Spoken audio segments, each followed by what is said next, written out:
Welcome to The Real with Joseph Labman. I am Joseph Labman. Thank you for tuning in to this episode of The Real, taking time out of your day to come watch this episode. I really appreciate that. If you haven't subscribed already, please subscribe for me. I'd really appreciate that as well.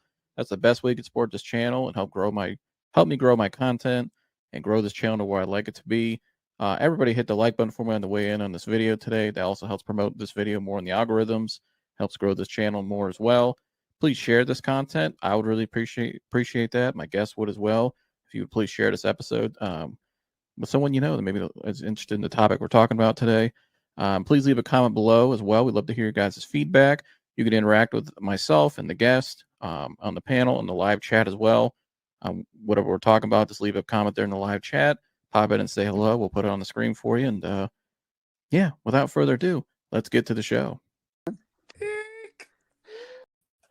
Welcome back to The Real with Joseph Labman. I am Joseph Labman, joined by my co-host tonight. Jersey's in the house. Jersey, what's going on this lovely Friday night? Good evening, everyone. Hope you're off to a great weekend. Well, we're off to a great weekend over here, Jersey. We're going to be joined tonight by a very special guest. We have a legend in the house. This is truly an honor tonight, covering the Browns since 2022. To have a former coach now on the staff and the time we cover it tonight is going to be really awesome, and I cannot wait. So we'll get right into it, Jersey. How excited are you? We've talked about this for a while. Obviously, we've been thinking about wanting this interview, and I'm pretty excited.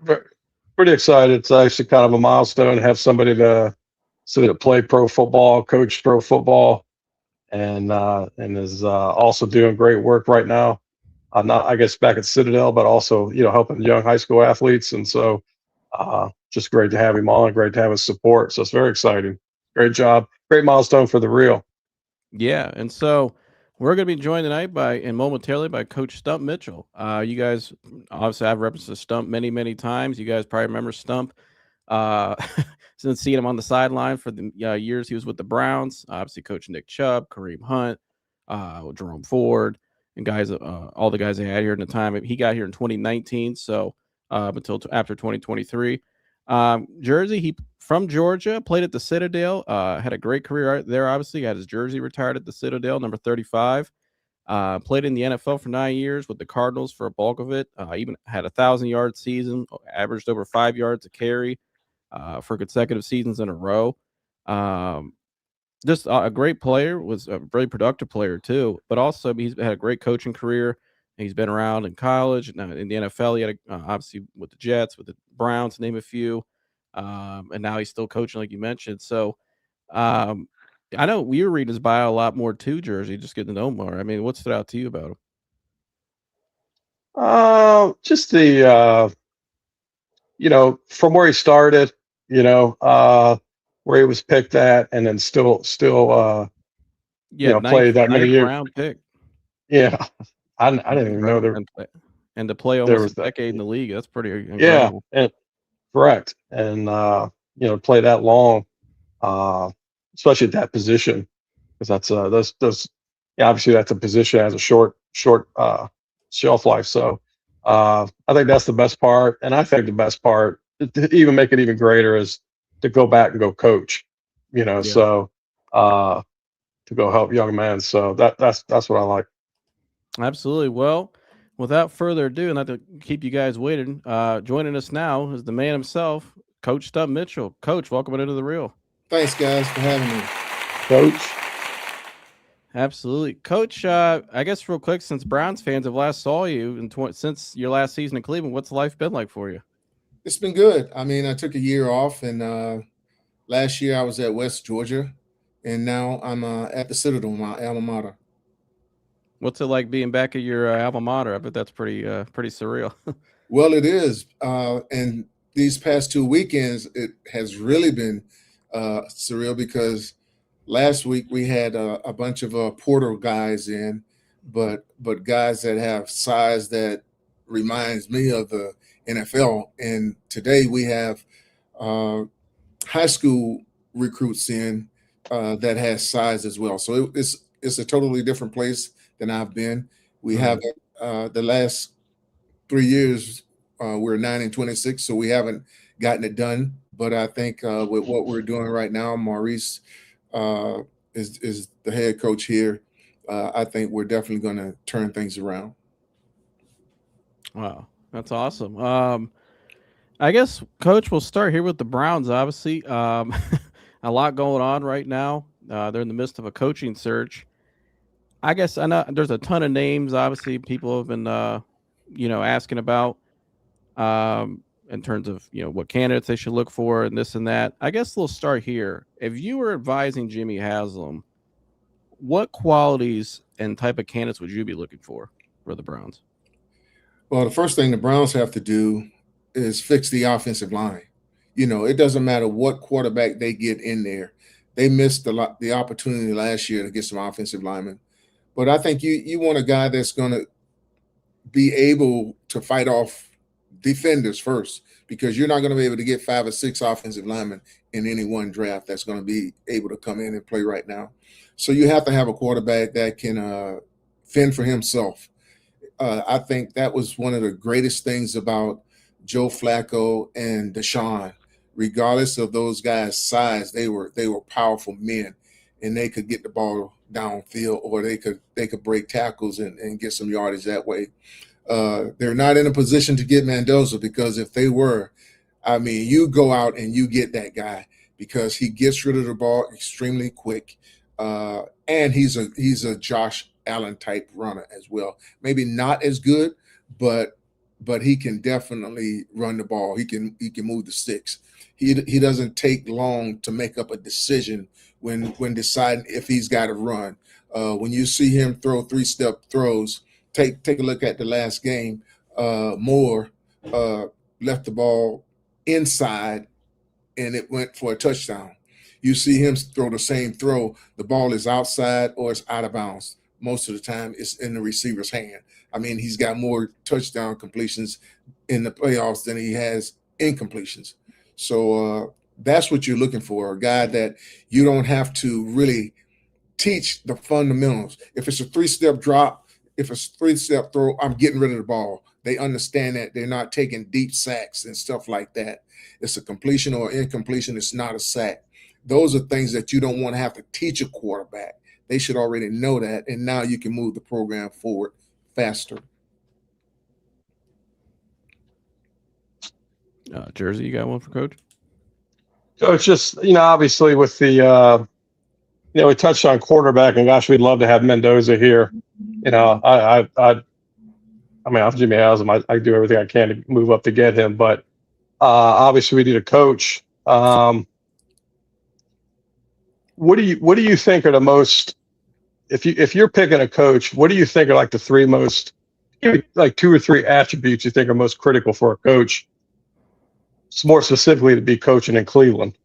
Well, in Cleveland, I would say that, first of all, if the fans knew the coach, all right, they know the type of Cleveland fans. They know football. That's for sure. If they had to go with anybody that they didn't know, I would say they would go with Jim Schwartz, because Jim Schwartz, the fans love him. But not only do the fans love him, all 3 phases of him, of the football program love him: defense, offense, and special teams guys, because he have guys playing on those units as well. So they know what he demands. I think that would be the first thing. You don't have to fix that part of the third.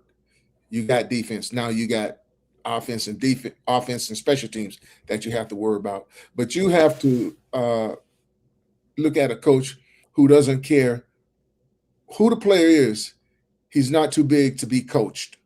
Okay. He's not too big to have a conversation with him, because now the players, they understand no matter who it is, what his level, what his pay, if he's out of line, he's going to hear about it, and not in close quarters in front of everybody else, just like you would do any other player.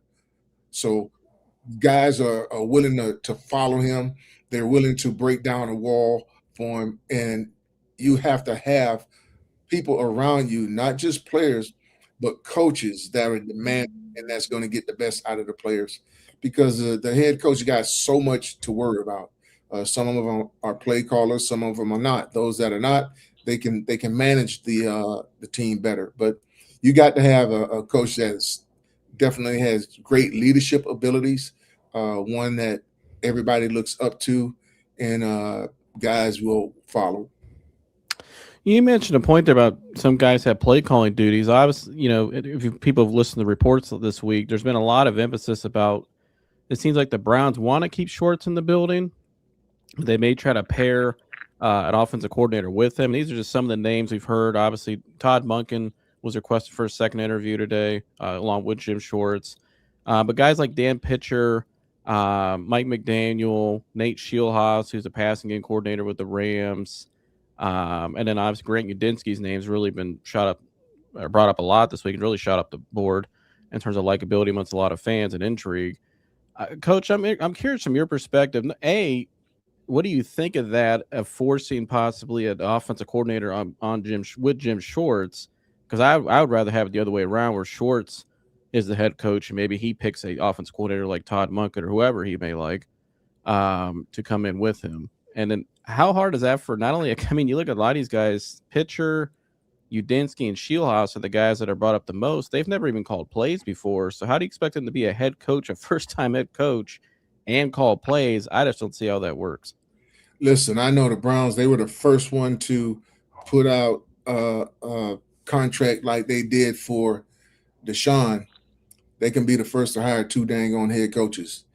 One guy on offense, one guy on defense, because I know both Todd Monken and Jim Schwartz will be able to get along. I think, no question, Jim Schwartz deserve it. You're not going to bring anybody else in that organization that knows the players and knows the organization, knows Cleveland like he does. You already got half of your problem solved. Defense, they going to play. All right. Todd Monken can work with either quarterback. Had he had the opportunity to really work with Baker the first year, Freddie Kitchens may still be there as a head coach. I may still be there as a running back coach, because Todd Monken is just unbelievable. When it came to every position doing what they needed to do in order for us to be better, Todd was just unbelievable. I would say a combination of him and Jim Schwartz together would be one heck of a combination. What would, if they went the route, coach, of like I was showing there, if they went with, let's say, they're like the three names, Shieldhouse, Udinski, or Pitcher, who were all, Shieldhouse is passing game coordinator with the Rams, but the other two offensive coordinators that still don't call plays. I mean, I think if they hired Udinski, he'd be the youngest head coach ever hired, even younger than Sean McVay. How hard would that be for to call plays as a head coach? But it's the first time as a head coach too. I mean, I think that'd be really challenging. Well, I think the most challenging thing for those young guys, are they going to be stone faced? Are they going to be a Sean Payton? Are they going to because they're young, are they going to let these other guys hold them back from being able to express themselves? How do they feel about that? I can tell you, with Todd Monken and Jim Schwartz, players they in the back seat when it comes to running things. Okay, now they, of course, they make the plays, but they will have nothing but the utmost respect for Todd and also Jim. Those guys, they demand it, and they're winners. Jersey. Stump, you had mentioned if Monken was there when Baker was there, do you feel like, I guess in this last 5-6 years there was, including Watson, I don't believe players just lose their talent. You know what I mean? Like a lot of people, I'm gonna say Watson, for instance, a lot of people, they just lose their talent. I don't think they don't lose their talent. You know what I mean? Things can go on and their head can be out of whack. But do you feel like there could have been better? I guess there could have been better management there for the quarterbacks. And do you think we could see Watson back? Obviously, he's going to be there next year. Could we see him back at that level he was with the Texans, in the right circumstances, right coach, right system? Absolutely, I think he can. Deshaun, all Kevin had to do with Deshaun was call the game like he called it for all the other quarterbacks. The guys he had, Kirk Cousins in Minnesota, Case Keenum, Baker, and Deshaun would have put up the numbers and uh, obtained the success that he had when he was in Houston, when he led the NFL in passing. But he tried to do some other stuff. He tried to get on Deshaun level. You don't try to get on his level. You coach what you know, and whatever the players do besides that, you can take credit for it. It doesn't matter. But you just be who you are and allow the players to be who they are and do some special things, and that wasn't the case. Baker, it was no question, uh, they couldn't handle his personality. So you got to, some of these quarterbacks, you have to have a guy like a Sean Payton or Andy Reid, say his second year with Patrick.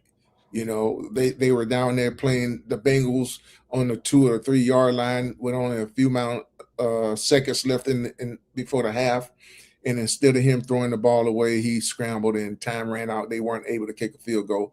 Got in that same situation the next year. He didn't even give Patrick an opportunity. He kicked the dang on field goal.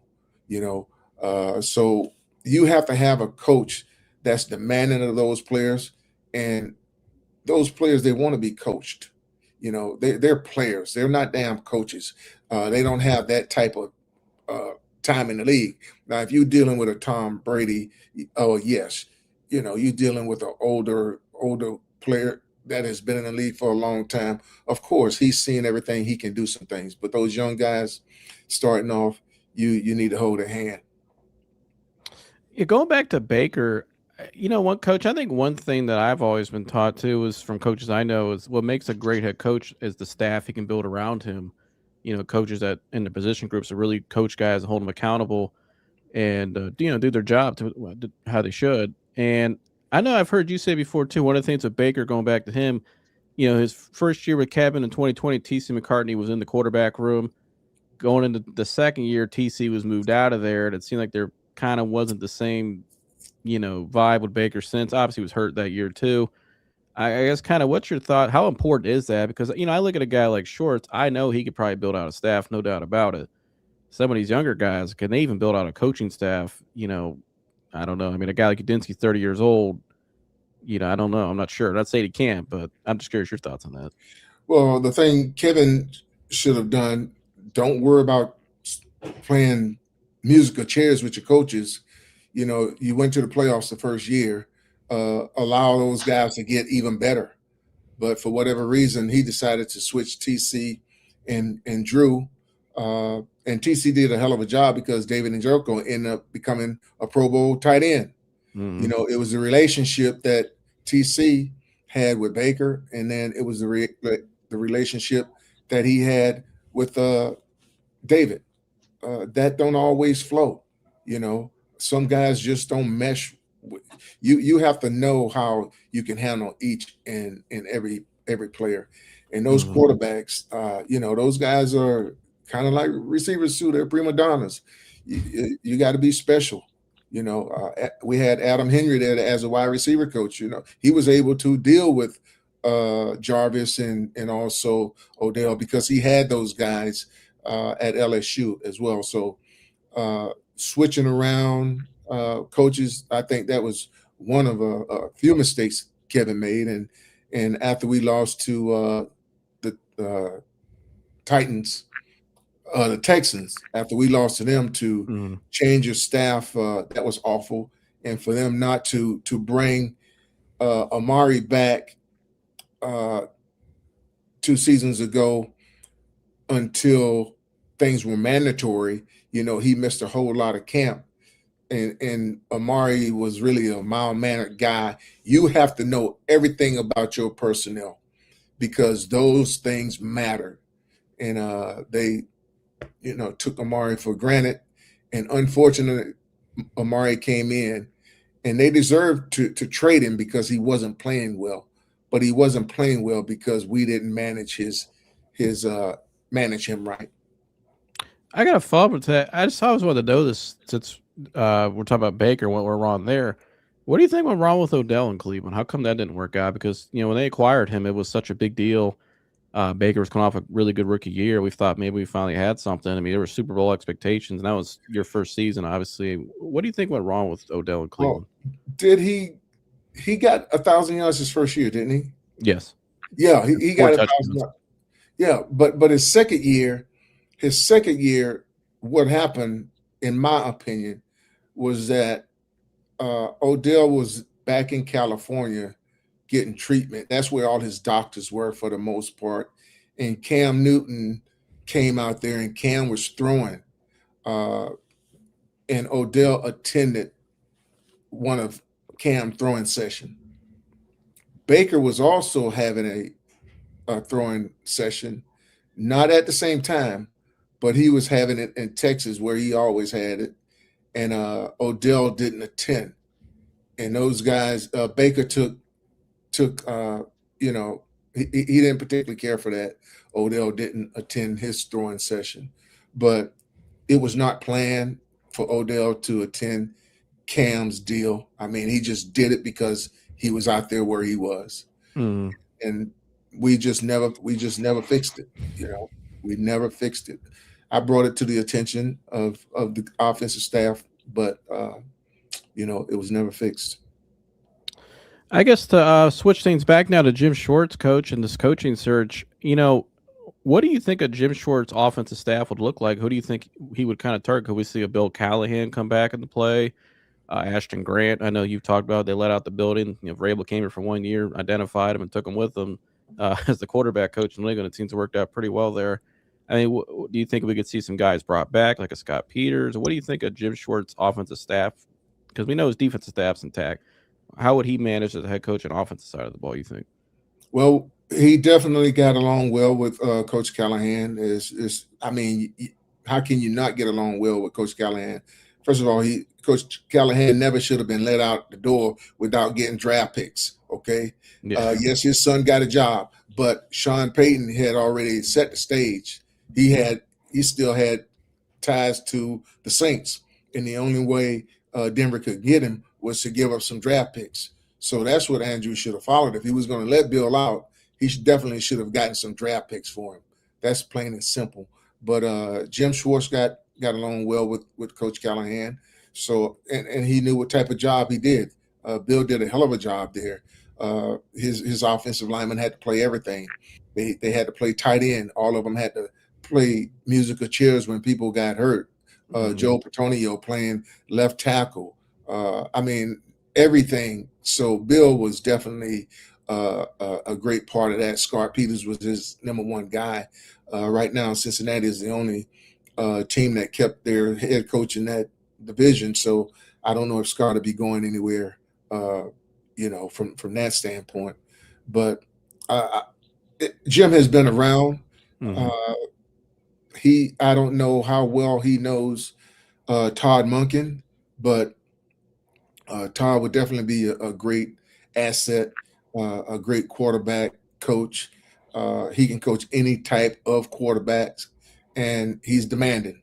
I mean, point blank, he's no nonsense, which is what Baker needed his first year, and he didn't really get the full authority over running the offense. I mean, we would be have met for 3 or 4 hours, and Baker might show up and say, "This is what we want to do," and the stuff we have on the board, we would erase. That just wasn't the way it should have been, but that's the way it was, and unfortunately, that way only kept us there for that year. Shout out to Lawrence in the chat. He said, "Thanks for coming on, or thanks for coming." He said, "How was your interactions with 12? I'm assuming Shador Sanders, if any, and how was Quinchon? Or how is QJ different from Sampson and Sanders? How tough is it to learn pass protections?" Well, I don't think it's that tough to learn pass protections. Maybe to learn pass protection technique. I don't have any interactions with Shador. I think Q and Sampson, they're different from the type of runner they are. Uh, Sanders is, Sampson is more of a slasher. I think he's got speed. He can do some things. Q is can do it all. He's a physical runner. he's pretty good in you know, catching the ball as well. So all those guys had a great degree of success to some point, but at the end of the day, uh, I told Roe on our show, I didn't think any of those guys were going to average 4 yards a carry because that offensive line, it was beat up. That's why, in my opinion, uh, trading or getting rid of Jerome, bringing in running backs was not what they needed to do in order to be successful last year. They could have easily just brought Joe in. If the game plan was to, hey, we got to win with what we got right now, you bring Flacco in, you get yourself a receiver, you get yourself some offensive linemen, and then we'll roll from there. But that wasn't the route that they took. They brought in a couple running backs, which, guys they perform, but that wasn't the initial need that they needed. Jersey. Coach, since they kind of cleansed a little bit in Cleveland this year with DePodesta gone and Stefanski gone, brings us back to Andrew Berry. What do you think Andrew Berry brings to the table that helps the Browns? Like, what stands out the most? Well, I would say you learn from your mistakes, but you learn more from others' mistakes. Andrew, in my opinion, I don't know if he's learned from his mistakes. I see Andrew as a guy that likes to wheel and deal. I mean, you had Donovan People-Jones, who we traded out for Elijah Moore. When you take a look at the stats, just do stats.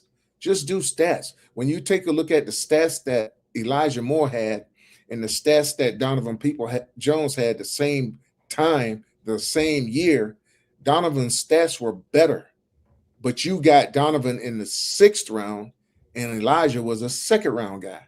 So why am I going to trade for that guy? I got a guy that had returned a punt for a touchdown. I got a guy that's got over 600 and some yards, and he's an afterthought as a receiver. We never made Donovan not even a number 3 guy, but he found a way to get open, and the quarterbacks found a way to get him the ball, and he ended up with 800 and some yards the year that we before we brought in Elijah. And now he became an afterthought after having that type of year, and it really messed up his psychic. He was really at the key point of attack, supposedly making a block for Nick when he got hurt in Pittsburgh. And as a coach, Mike Holmgren said he never wanted our players to be caught off guard. That was the one thing Mike emphasized. Your players are going to play how their emotions allow them to play. So he didn't ever want them to be caught off guard. And Donovan was a hell of a blocker the first 3 years. In that second game, he was just out of it because we weren't doing anything with him in the passing game. And, he just wasn't there. Didn't have a really great training camp because Elijah was there. And I know it probably hurt him that he was at the point of attack, supposed to be blocking the linebacker, and he didn't. And now all of a sudden Nick got to try to avoid Minka, and he's right there. He couldn't do it. Yeah, that was tough to watch that night for sure for everybody, but no doubt about it. But what's it like to see a Nick now coach back? So you got to go back to Pittsburgh last week and get a win real quick. I mean, that'd been pretty cool for you to see. Well, it was great. His first pass block, I thought he needed to extend his hands because the guy almost came back across his face. So I know, the Patriots are looking at that. He was in there mainly for blocking on 3rd down, and I thought he did a heck of a job. But when given the opportunity to run the ball, he ended up making some yardage as well. And he goes to Houston. He was starting out first part of the season because of an injury. And then, he wasn't a guy. But he ended up getting, I think, 120 20 carries or something like that. Still had over 500 yards rushing and averaged 4.1 or something like that. So he did well for himself. Yeah, and switching gears back to Andrew Berry. Coach, like you mentioned, they need offensive linemen bad, and I don't know if they even have a single offensive lineman under contract going into the next season right now. I don't think they do. Obviously, at the 6th pick, a guy like Francis Moyaga is a guy out of Miami that everybody's been looking at as possibly a tackle option. There's some other tackles possibly on the board there. But going to tackle, though, with Barry, what's your confidence in him able to get that right with the tackle position? Because I know you told the story on your show before, if you wouldn't mind, for my viewers, back in 2020 last, and they were kind of in position with Jed Wills and Tristan Wirfs. What was that whole situation there? Well, see, the problem right now is that Andrew had a experienced coach in Bill Callahan telling him how those guys ranked. Mm-hmm. And right now he's played musical chairs the past 2 years with his offensive line coach.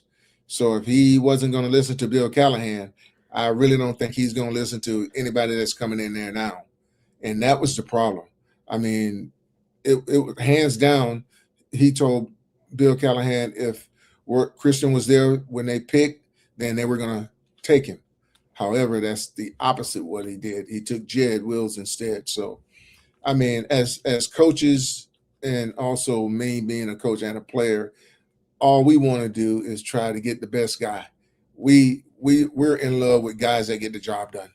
It doesn't matter who pick him, but that's what we're trying to do. We're trying to win. Not only do coaches, do players time in the league is short-lived, but so are coaches. So everybody's trying to get the most out of every year. And Christian only went on to be all-pro the first year, and I think he's been selected to the Pro Bowl ever since then. And unfortunately, Jed, it hadn't worked for him. He's been hurt. We had to move him from right tackle at Alabama, where he was blocking for Tua, who's a left-handed quarterback, we moved them to left tackle because our quarterbacks, they were right-handed, and he was blocking the blind side. But he didn't really want to move over there. He got better at it, but Christian, that's where he was from. How difficult is that transition? Because like a guy like Moyaga out of Miami, he's a right tackle. They may say, "Hey, we want to move you to left." I mean, how difficult is that transition for a guy? Well, I mean, it'll take some time, but you got enough time. I mean, those guys, they drill so much, they'll get it, But I think the first thing you have to do is be willing to do it, because now you're not fighting that battle inside yourself saying, man, I don't want to do this. But if you're willing to do it, you can get it done. I want to real quick before Jersey. I know you have a question for him. The analytics department, obviously in Cleveland. I know ESPN's did a poll the last couple of years. They've been number one in the analytics use by far amongst any other team in the league. Obviously, every team, franchise sports, they use analytics. They all use it, different information and stuff like that. It's good stuff if you use it properly. But it seemed like with the Browns coach, it's a lot more use than usual. And I think they're the biggest department, I believe, at anybody in the NFL. I've heard you say before, if you weren't averaging more than 6 yards, or 6 yards per average a run, abandon it, which to me is insane. But how heavy of the influence was it in Cleveland when you were there? And I'm assuming it's still like that now, based on the people that are still in charge. I mean, how big of a hindrance do you think it is? Is it helping? And what's your thoughts about all that? Well, no, none of those guys that played during my time when I was there in Cleveland carried the ball as much as Junkin. I mean, and we had some runners. We had Nick. I mean, we had Jerome. Those guys, Kareem, Dearness Johnson. None of those guys winning a game knowing they were going to be carrying the ball 20 times. That just didn't happen. I think you got to call the game from your gut. Plus, analytics can't be so much used unless you're looking at your defense and your offense. Okay. the way the Browns was playing defense, what might matter for one team doesn't necessarily hold true. I mean, there were times when the Browns went for it in their own territory. You're supposed to be playing complementary football.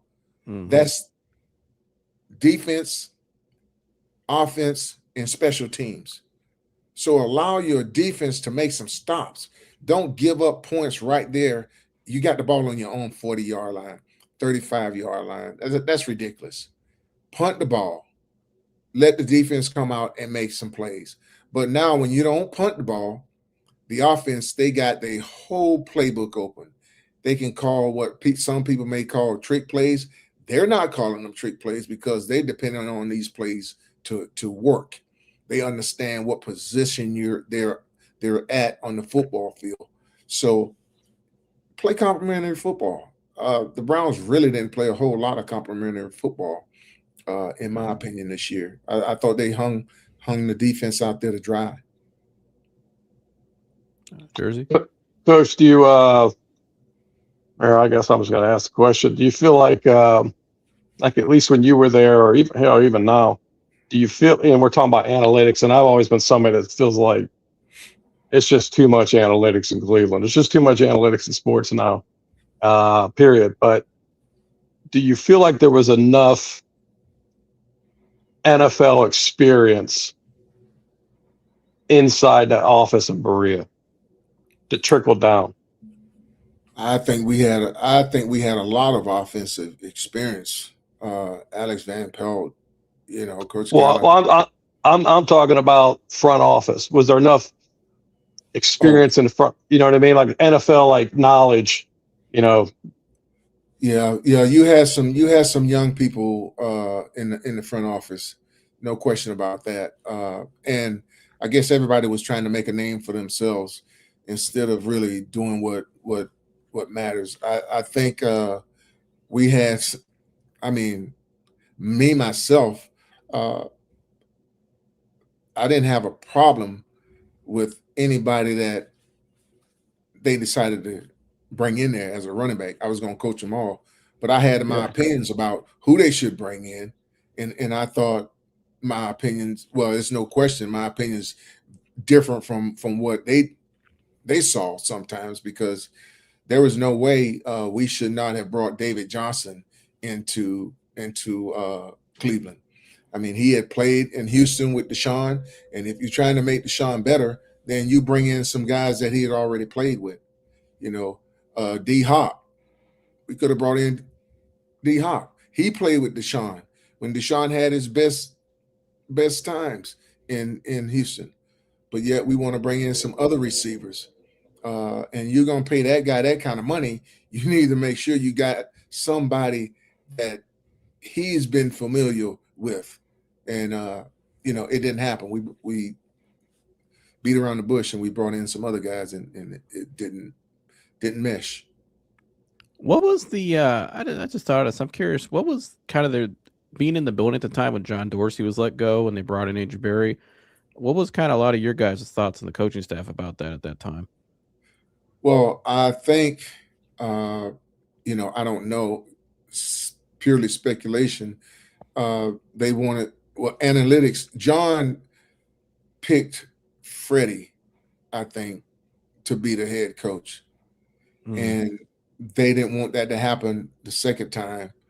I think they wanted to be able to make the pick, and John wasn't going for it.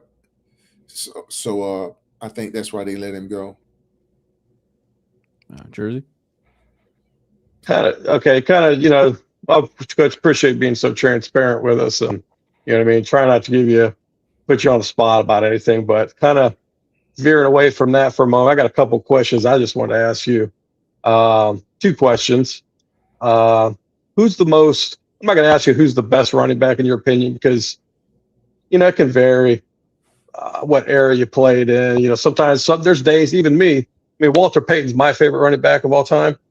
But there's days I'll say, yeah, Walter's the best ever. But then there's days I'll say, man, I'll watch Jim Brown on tape. I'll say, man, Jim Brown was awesome. But who's the most impressive? First question, who's the most impressive running back you ever watched? And if you could go back and play one more game, would you go back to the pros, college, or high school? I would go back to the pros if I could play one more game. No Yeah, question about it. I mean, I played at the Citadel, uh, but there was nothing like playing uh, in Seattle or playing in Cleveland. I mean, when you're talking about diehard fans, uh, and I mean, I didn't play for any of those organizations, but I coached for both of them, and it's something else. It's special. I mean, football in Seattle and football in Cleveland, it's special. Uh, those Seahawk fans, they travel. I mean, they travel. They put their money where their mouth too. Uh, yeah, it's tough for you to get a seat in Seattle unless you want to pay big amounts of money for it. They don't usually sell their tickets uh, to the opposing team, but Cleveland special, Seattle special, no question about it. I really liked during my playing days. Walter Payton, of course, but Eric Dickerson, I thought was a special breed as well. I mean, he was yeah, an upright runner, but he had speed, had over 2,000 yards, just unbelievable. Could do it all. Marshall Falk was a hell of a player, both in the passing and running game. And as far as coaching, Clinton Portis was just unbelievable. yeah, He could do it all. He was a hell of a pass blocker, and most of those guys from the U, that's one thing they could do. They could pass block. They tried to take your head off. Sean Alexander was probably uh, a guy that could make cuts from 5 yards. You really wanted. It was difficult getting Sean to be back at 7.5 yards. That was one thing Coach Holmes got on my butt all the time about because Sean was creeping up to 6 yards. He's supposed to be at 7.5. He knew it, but he just thought that was too far back for him, and he could make the cuts from 6 yards. That was just unbelievable. Uh, Ricky Waters was special. Had a chance to coach yeah, him because he could do it all, run block, and he was a player coach for the most part. He would get on our players behind if they weren't doing their job. He was just a dang on winner. Talking about fullbacks, Max Strong was a Pro Bowl guy for me. Played his butt off. I just enjoyed coaching all those guys. Nick Chubb's unbelievable worker, could do it yeah, all. We never really gave him the opportunity to be the type of receiver that he could be. I saw him catch one heck of a ball before I got there, the year before I got there, sort of like a corner route, but a heck of a over the shoulder catch. But we never really used him so the fans could see that part of his game. Yeah, Nick was. I'm definitely yeah, definitely my lifetime. Joe Thomas, guys like that. But when I think of the best guys I've seen in my lifetime, Joe Thomas and Nick Chubb is definitely up there as I think of one of the best Browns I've seen. And I'm only 26, so but yeah, Nick Chubb was. I miss watching Chubb. I know Jersey, that was your favorite to watch was Chubb Nick was. Chubb. I love a guy that just he's like Barry Sanders. He just did his job, handed the ball off to ref, who scored a touchdown. The thing I always thought was like most impressive about Nick Chubb was there was like no wasted energy when he was running. He ran so Yeah, compact. It was just amazing to watch. It like he almost looked like he I don't know if he ran track back in the day, but he just there was zero wasted energy when he was running the ball, and he was just so graceful as a player and on the field and as a person. And I really I hope he comes back and retires in Cleveland.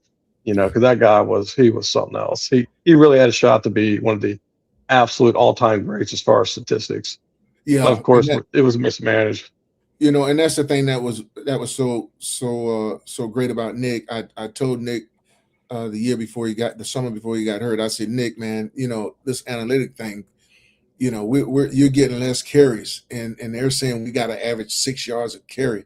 I say, so look, we got to be a little more patient this year. You got to average 6 yards a carry. And the first game we played, hell, he averaged over 6 yards a carry, and he was doing well in the Pittsburgh game. I think he had over 6 yards in that. He Oh had yeah, six he was. yards He was in the flowing first. that game. Yeah, he had 60 some yards in the first quarter. Yeah. So those two games, he was ready. He knew what the assignment was, and he was a little more patient. The first couple games, unfortunately, he got hurt, and like I said, that was not so much on him, more on somebody else. Because as a coach, you got to have your players where they need to be, headspace wise. You just got to do it. I think that's the first thing we have to do, is make sure your players are in the right space. Trill Hills has a question for you, Coach. He said, where do you rank Miles all time after breaking the sack record? Oh, there's no question. Miles is one of the best. I mean, when you take a look at just his body, uh, he's extremely built, cut, take care of his body. He has great uh, bend. He turned the corner and spin moves and all of that stuff. Powerful. Miles, no question. And if Jim Schwartz there next year, 23 sacks isn't enough for Miles. He's going to try to get even more. That's one thing why, Jim Schwartz, if given the opportunity, you don't have to take a step back. You move forward with that defense. They get some of those defensive backs back and get the offense rolling. Special teams got to play much better than they did this past year, but I just think that will be the way to go. And hell, like I said, Mr. Haslam, they set the mark uh, for the deal with the quarterbacks. Be a trendsetter. Hire two head coaches, one on defense, one on offense, and make it work financially and set up the parameters. Neither one of those guys give a hoot about anything but winning when you're talking about Jim Schwartz and Todd Monken. Well, Coach, my last one for you. You kind of going off what you just talked about there. Hire two head coaches, and one. If you're the head coach of the offense, let's say it was you. I guess first part, what did you think of Shador this year? Obviously, they're bringing him back, and then also you have Deshaun Watson, who's going to be healthy next year. You're paying $80 million next year. I mean, how would you manage that situation? And do you think would Shador be the guy off the bat you would give first team reps to, or how would you manage that? No, he would not be the guy that I get first. I mean, I've seen Shador. I like him. He throws the ball extremely well. He don't have the velocity of some of the other quarterbacks, but he's got one heck of a timing. He's got a good long ball, but he's got some problems now. And he was coached in college by his last couple of years by a guy that had been a head coach in the National Football League and also offensive coordinator in the league. And he still came into this league holding the ball a little bit too long. When he was in college, uh, he took more sacks probably than anybody. But the one thing he kept intact was the fact that he had the highest completion percentage. Mm-hmm. It doesn't matter. Throw the ball away. If it's a three-step, them linemen, they're selling out, they're cutting, they're doing everything they possibly can. You can't take a sack on a three-step drop. You gotta get rid of the ball. So that was important. Plus, Shador, he and Travis Hunter, they were at Jackson State. You got a Heisman Trophy winner there, and you got a guy that everybody's saying should be the number one draft pick, but yet both times they lost in the HBCU championship game. And they supposedly had the best offensive lineman that you can get in an HBCU, but it didn't happen. Shador never really had to compete until this year. He was always given the job as the starting quarterback wherever he went, and this year he really had to compete. So he had to learn a lot of stuff about the pro game. And Deshaun, trust me, Deshaun's not. He's going to be his buddy, but Deshaun not trying to be nobody's backup. He'll have to compete, and that was a good thing about Joe Flacco when he was there. I thought those guys learned a lot because Joe, just his footwork, his demeanor, and everything about the position, he was a professional. So I thought they learned some things from him, but they'll see how that goes. But So you wouldn't bring another quarterback then, like through the draft or like a Malik Willis, let's say? Yeah. Oh shit! If you can get Malik Willis, now Malik, if you get Malik Willis, Malik is probably number one. Really? Yeah. Okay. Yeah. If Rand Carthon had kept Malik Willis instead of Will Levis, Rand would still be in Tennessee. Mm-hmm. He wouldn't have lost his job. Malik can play. I mean, he went to Green Bay and did a hell of a job. Yeah, and when he got out there, that development showed. Exactly. Yeah. Exactly. So, no, you bring Malik Willis in there, Malik might beat Deshaun and Shador out. I don't think it'll even be close. It might be with Deshaun, but not with Shador. Is there any other quarterbacks in the draft besides Mendoza that stood out to you? Ty Simpson or anybody you think it's underrated? Or I mean, I don't think Chambliss from Ole Miss, he's not coming out, right? Well, they denied his eligibility. I know he's suing. Oh, so he may have to come out. He may have to come out. Yeah, I thought he played pretty good, but with the Browns, nah. You got to fix that offensive line before you worry about a quarterback. Yeah. If it's not Mendoza, you go with the offensive line, and then if you can fix that, you got Deshaun and you got Shador, or you got Shador and you got Deshaun and whoever else they may have. But if I couldn't get Mendoza, I'll pass on those guys and get me some offensive lineman or a wide receiver. I know I mentioned Moyaga. Is there any receiver do you like there at the 6th spot? It stands out to you? I'm not sure because I really haven't studied it that way. I was in West Georgia and totally consumed with what we was trying to do and trying to get things done that way. No, I got you. Well, Coach, I can't thank you enough for coming on tonight. It was truly an honor, honestly. We can't thank you enough. A shout out to Roll Goldstein and all you guys and over your show, Running Back University with Sapphire and producer Russ. Where can they catch you every week? Yeah, it's Stump Mitchell podcast. We're just, for the most part, we was just doing it during the season, but because of what has been happening, with these fires and hiring, probably soon we'll go on Tuesdays again and try to do it. Stump Talk podcast. Absolutely. Yeah, I'll put the link in the description down below the video so you guys go check them out this Tuesday, 8:00. I know I'll be there tuning in like I always do, and Jersey will. So, but Coach, we can't thank you enough. Thank you so much. We appreciate you guys. Thank you. Appreciate it, Coach. Good night. You too. Good night. Stump Mitchell, everybody. That was awesome, Jersey. Absolutely. Very gracious with his time. Absolutely. I guess kind of the wrap up, Jersey. Anything really, obviously we talked about a lot tonight, but I guess kind of with the coaching search, he really emphasized Jim Schwartz a lot. And I can't disagree with him, honestly. I think Jim Schwartz probably is our best option right now. Realistically, I think we can get, and then also, he's already in the building and what kind of fits us. I'm curious what stood out to you, not just that, but the interview in total.